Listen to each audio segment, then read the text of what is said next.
everybody, it's Chari here, and today I'm going to show you how to make these tissue candle holders with your Lawn Fawn dies. So first I'm going to start by getting out my candle holder here, and I just have a cylindrical shaped candle holder. I'm going to be using Mod Podge, and I'm going to be using just tissue paper, just gift wrap tissue paper. I have quite a few colors that I picked up at my local craft store. The first one I'm going to be making is the fall one. So I've got a yellow, an orange, and a red, and I'm going to be using the stitch leaf dies. And I'm going to be using those to cut out some red leaves, and I'll show you how to do that here in a moment. But the first thing I want to do is I want to cover my entire candle holder with a layer of tissue. And you don't have to do this. If you want it to just be clear, you can do that as well. But I want to have a whole layer of orange and yellow behind my red leaves. So the first method I'm going to show you for covering this is great for any shaped container. So I'm going to be taking the yellow and the orange here. I'm just going to be tearing it into little pieces. This method is great for covering a shape of container that's not got straight edges like this one does. Because it doesn't matter the shape, those little pieces will fit in there. So I'm going to kind of speed it up here. I've got a bunch of the little orange and the yellow pieces already torn up. And what I'm going to do is just put a coating of the Mod Podge on here. And I'm using the matte finish for this one. So I'm just going to coat it on there really good. And then you can start to layer your pieces on top of that glue there. So I'm not going to go all the way around just yet. And you'll see I'm going to layer these little tissue pieces on there, and I'm going to use my brush with the Mod Podge to tack down the little corners. And I'm going to layer them over top of each other, and it creates this really cool kind of stained glass sort of look. And after every couple pieces, I'm going to go in with my brush and my Mod Podge and just brush out any bubbles and tack down the corners. It's okay if they don't lay flat, it's okay if you get wrinkles, it just kind of adds more texture to it and some changes in the color. So you're just going to continue on and cover the whole thing. Now that I have the whole thing covered, I'm going to set that aside for a minute, and I'm going to die cut my leaves.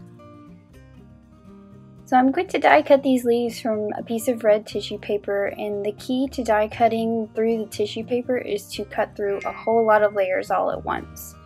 So this tissue paper is already folded quite a few times, but I'm going to cut off the end of it here with my scissors, and you'll see I'm going to fold it over one more time. So this is really great because you're actually getting a whole lot of leaves to use for this project, and you're only running it through your die cutter one time.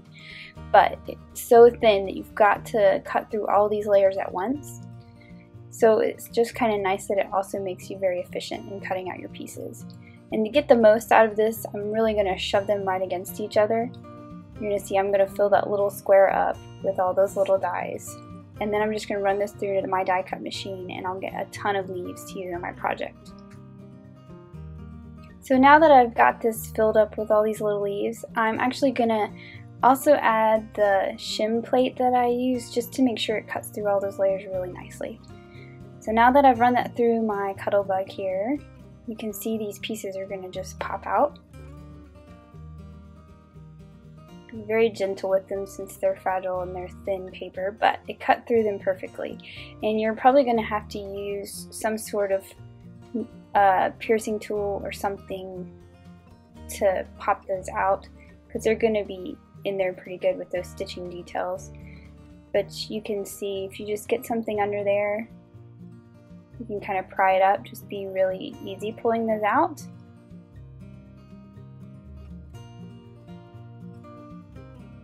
You don't want to rip your tissue paper after all that work. And you can see that I've got all these layers, I've got all these leaves that I can use for my project, way more than I'm going to need. So now I'm going to speed this up, and I'm just going to put a whole nother coat of that Mod Podge on here. Get it really nice and coated. And then I can start to layer my leaves over top. I'm not going to go all the way around just yet, but I'm going to get a nice big area covered. And then you can just go in and design how you want your leaves to lay on there. It works a lot better if you pull your leaves apart before you start. And then I'm going in with a smaller brush and just going over each of those leaves to make sure they're nice and adhered down and sealed onto the surface of the candle holder.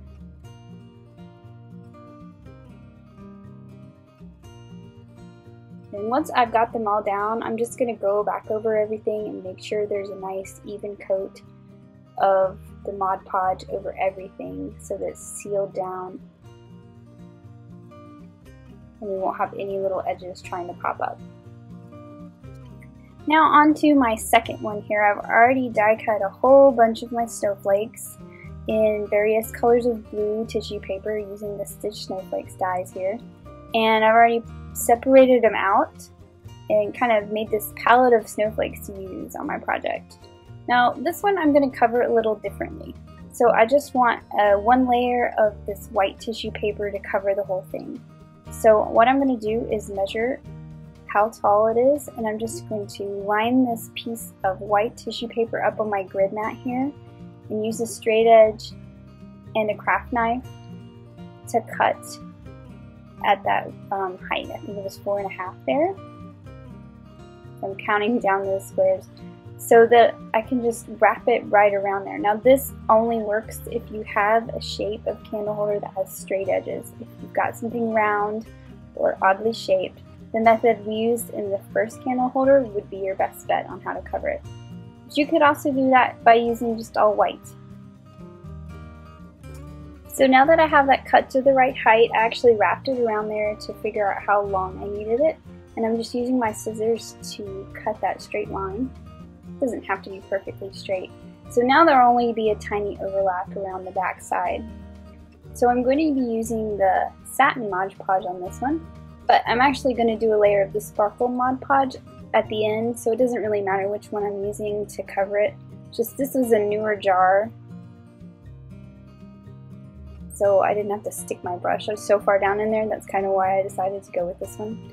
So what I'm going to do is put a layer of this just on a portion of it, all the way from the top all the way to the bottom. And this will be where the first edge of this tissue paper is going to stick on there. I'm going to get a good coat on there, but I'm not going to go all the way around just yet. And I apologize because I kind of went off camera here, but what I'm doing is I'm lining up the top edge of that tissue paper with the top edge of the candle holder. So once I have that lined up, you can see it there, I just kind of tack it down, it'll hold it in place. I'm going to flip it back, and I'm going to put a coat of the Mod Podge all over this candle holder. So this will allow me to stick that whole piece of tissue paper down. So I've gone all the way around here.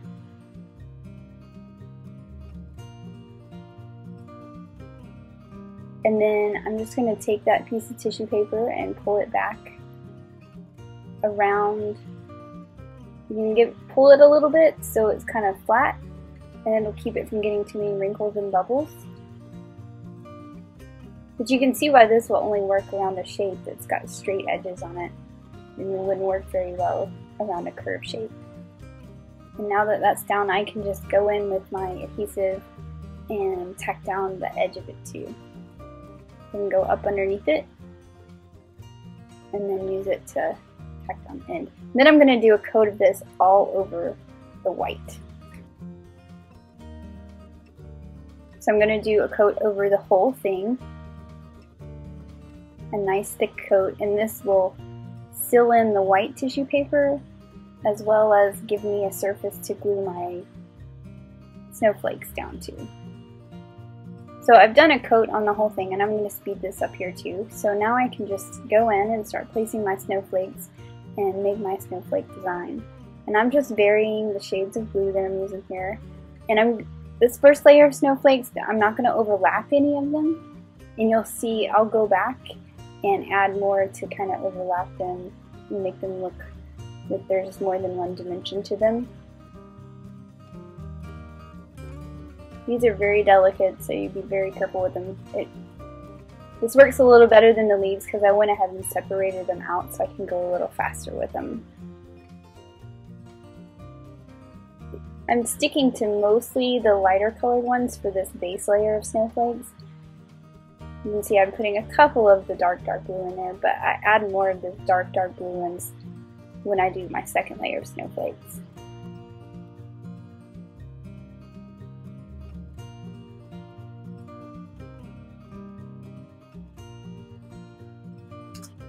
Now I'm going to go in with this smaller brush and that same satin Mod Podge and just do a coat over all those snowflakes that I've put down.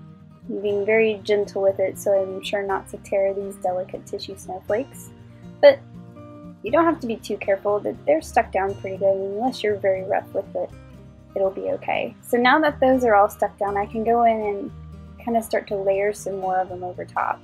So you can see I'm taking one of those darker, bigger ones and I'm layering it over the ones that are already down there. This will make a nice full scene of snowflakes. So now that I have that second layer of snowflakes on there, I'm going to go back in with the satin Mod Podge and seal all those to the surface as well. That dark tissue can sometimes fade into the adhesive, so try not to go over it too many times, just enough to get it really sealed down. And you can see I kind of wrapped the edges of those bottom ones around the bottom there. So I'm going to be using this sparkle Mod Podge, and forgot that you need to shake it up. It's a little thinner than the other stuff, so you can shake it up, but it's so that glitter doesn't settle down. It has a sparkle in it, which is hard to see here on camera, but it's really nice when it dries. It's not too overpowering, just gives it a nice shimmer. So I'm going to go in with that sparkle Mod Podge and do a layer over the entire surface. I was cleaning my brush there, it was kind of stiff, I'd let it sit too long and it stiffened up. So you want to make sure you have a nice clean brush and just do a layer over the entire thing. You want to be sure that you put a coat over the whole thing so that you don't have any spaces that don't have the glitter. And it is kind of like a big old goopy mess at this point, but since all this Mod Podge dries clear, you just got to give it some time to dry and it'll be really beautiful when it's finished. So I'm just making sure that it's all kind of evened out, and then I'll set that aside to dry. You want to make sure that the edges, the top and the bottom edges, are nice and sealed as well. So here are the finished candle holders. You can see that sparkle on that snowflake one. And here they are lit up with candles. Thanks for watching. Have an amazing day. Bye.